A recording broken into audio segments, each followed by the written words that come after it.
Check. It was indoors and on TV. You couldn't get a tan or smell the grass. Other than that, it was almost as good as the real thing.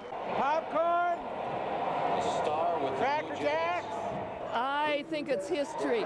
Waited 30 years for this. It's history. A little more than 1,000 fans paid $5 each to watch the game in a miniature ball field. Some skipped school, others skipped work. Because I couldn't miss the opening day. I'll be there Friday, but you know, you still got to be here for this. Organizers of the Rocky Fest showed the game live today and reran it again this evening. Today, fans cheered and ate and hoped for a Rockies win. The stands were full. It was a very different situation here tonight. Maybe it was because the Rockies lost. Maybe it was because the NCAA championships were on tonight. But only the most die-hard Rocky fans showed up to watch their team lose again, and they had their pick of seats. Most people probably already saw it and decided not to come out. Even though there was only about 20 people there to see the rerun of the game tonight, it was a chance to see history, bring the family out for some relatively cheap entertainment, and an opportunity to get warmed up for this Friday's home opener. Christina Mendonça, 9 News. History in the making, right here. First game of the Rockies. Yeah! I've always been a Met fan since then, but I'm moving to Colorado in 5 years. That's why I'm here. I'm a Colorado fan. Let's go Colorado. From now on, Colorado. What's that on your head? Got the rock head. Great game, great day, perfect weather, go Rockies. Yeah, big-time Rockies fan. Can't stand the Mets. Rockies #1, yeah. Hey, I got a Rockies shirt on. Go Rockies. I'm a baseball fan today. They rocked the bleachers in a convincing way, more than 70,000 strong. Looks like there's a Bronco game. There's so many people here. Unbelievable. It has just been an amazing phenomenon. It's been quite an inaugural year for the fans, a chance to be out here taking Major League ball, soaking all the nostalgia, and who knows, maybe even come home with a Rockies souvenir. It's fantastic. I mean, Major League ball, it's great. The momentum began with the expansion draft, the Rockies' first choosing pitcher David Need. It exploded April 9th, opening day at Mile High Stadium with more than 80,000 fans, another attendance record broken. The fans never quit coming. They'd anticipated this too long. 60 years we've waited. We followed the Bears and we followed the Zephyrs, and we just wanted baseball here, and we've got them. I've been waiting for this since I was 10 years old. When I was baseball yes, in Denver. And I never thought I'd see it. They ended the home season with 4.48+ million fans, another Major League record. Some of it by making new converts. I've never been a sports fan, but now I am. I love the Rockies. They finished the home season on a beautiful day in a beautiful way. For some, now comes fan withdrawal. And I couldn't wait till we got a team here. So you've been waiting a while. Right, and I'm going to be in depression tomorrow because there's no more games till next April 4th. I cried at the opening game. It has been a dream come true. At Mile High Stadium, Neil Brown, 9 News.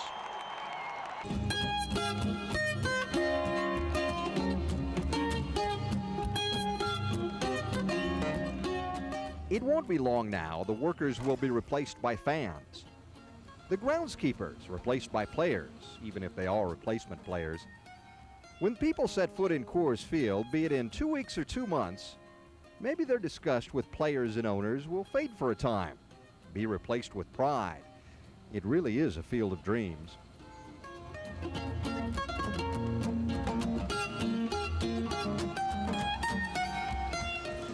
This is a throwback to the day when these places were built for one purpose, and that was to let people watch baseball from as close a position as they can.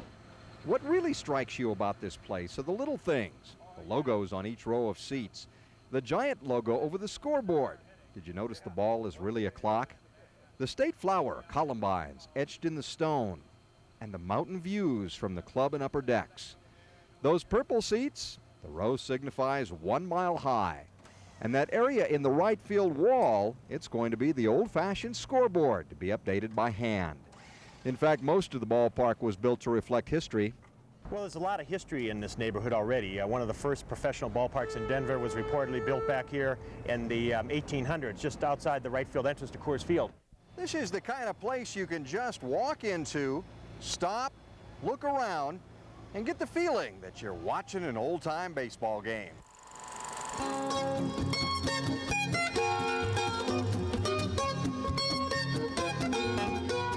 In the old days, it seems like players played for the love of the game. Fans cheered because they loved the players. And the old ballparks, they were loved by everyone. Yes, a lot has changed over the years, but maybe Coors Field will replace some of the frustration with modern baseball and take us back to the way it used to be. Well, maybe. Gary Shapiro, Focus on Colorado. It's a bunch of crap, man. We're number 41, and only up to number 34 got tickets. So that's less than 200 tickets that were sold here at the stadium for opening day. I can't believe that they've done something like this. They'd been braving the cold, waiting hour after hour after hour. Mom, send money. Only to find that all tickets for opening day are sold out. The bearer of the news struck out quickly. There are 100 single seats left for 4th of July. Whether or not you'll get to those when you get up there, I don't know. How can you let 2,000 people wait in line all night for 300 tickets? How can you? The first people in line showed up Wednesday night. Then with each passing day and hour, the line grew and grew. By this morning, it was starting to stretch itself around Mile High Stadium. Fans were in a festive mood. They couldn't wait to get those opening day tickets in hand. We got it motivated. Morning, how you doing? That's 6 to $5 seats. But the problem started with Sean Wilson. He was first in line, but even he couldn't get seats for opening day that are next to each other. I didn't sit here to 3 days to get singles. Melissa Fiske was second in line. There's not even any tickets for 4th of July. Anything together, it's all singles. And we've been here like, what, 60 seconds, you know? They're gone. They're gone. All gone in 20 minutes. Give me 6 for the next day. Second day. 6 of your best. They went very, very quickly, and we knew that would happen because we have 75 outlets that were selling tickets, as well as we had 75 operators on our 800 line taking charge orders. Where am I going to park? I don't know. I don't know. It's not looking too good right now. Where are you going to park? That's a good question right now. I don't know. I don't know where I'm going to park. Where are you going to park? Where we're going to park, we don't know yet. Check down here. It's the one question Rocky fans can't seem to answer. Where are they going to park? So many of them are showing up early to scout things out. We're looking, trying to find out where will be the best place to park. How's it look? We've only been here about 30 minutes, and we see a lot of lots, but of course we know they'll be pretty full. Pretty full is right. Cars for a typical Rockies game need 16,700 parking spaces. 4,600 of those spots are on site. That means 12,100 cars will have to park elsewhere. But Tom Gleason from the Stadium Authority is not worried. He says they've been working on the situation for more than 2 years. Within a maximum of a 15-minute walk to home plate where we are now, there are 44,000 spaces downtown. Plus, Gleason says there are plenty of other options. You have the 16th Street Mall shuttle, you have the light rail connection, there's something like 29 individual bus routes that come from throughout the metropolitan area into downtown, along with the Rockies ride. But what happens when Elitch's is open, the Nuggets are playing in their new arena, and the Rockies are up to bat? It's going to be insane, I think. It's going to be a mess. It's a nightmare now, and it's going to be more of a nightmare then. Opening day in the Rockies can give you a bad case of the blues.